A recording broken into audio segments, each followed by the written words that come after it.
Diisukan dekat dengan pria lain, Natalie Holscher malah dicibir netizen. Dukungan nampaknya tak selalu berpihak terhadap Natalie Holscher. Hal ini terbukti dari ramainya netizen yang mencibir dirinya di dunia maya. Cibiran ini datang dari netizen yang tak suka ketika Natalie Holscher tak bisa menahan diri untuk bicara pernikahan selanjutnya. Padahal kenyataannya sekarang proses perceraian antara dirinya dan Sule baru akan dimulai. Adapun laki-laki yang disebut-sebut tengah dekat dengan Natalie adalah Ustadz Kashif Hir. Selain berprofesi sebagai pendakwah, lelaki berdarah Arab ini juga seorang pengusaha travel haji dan umroh. Pertemuan antara Natalie dan Ustadz Kashif bermula di sebuah acara di mana kemudian sang Ustadz memberi hadiah kepada Natalie berupa umroh gratis. Ibu satu anak ini pun langsung kegirangan dan antusias menerima tawaran umroh tersebut.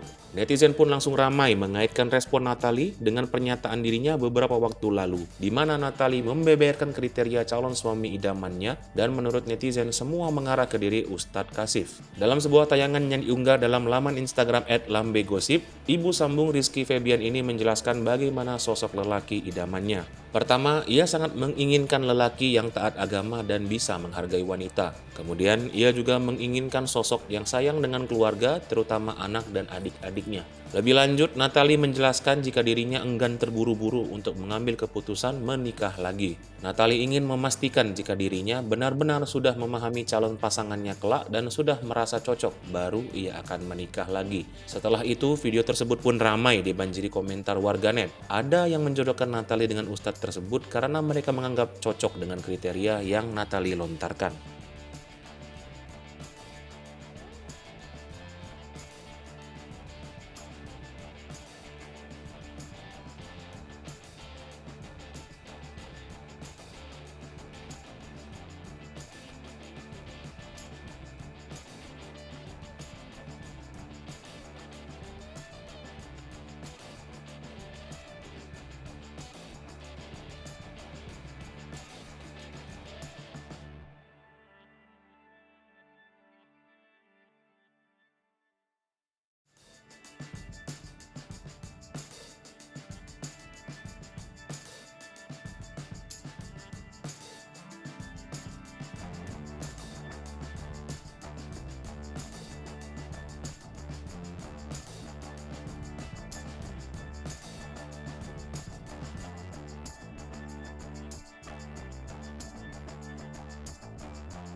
Hai pemirsa Sri Popo TV, jangan lupa komen, like, dan subscribe, serta tonton terus berita-berita terupdate lainnya ya.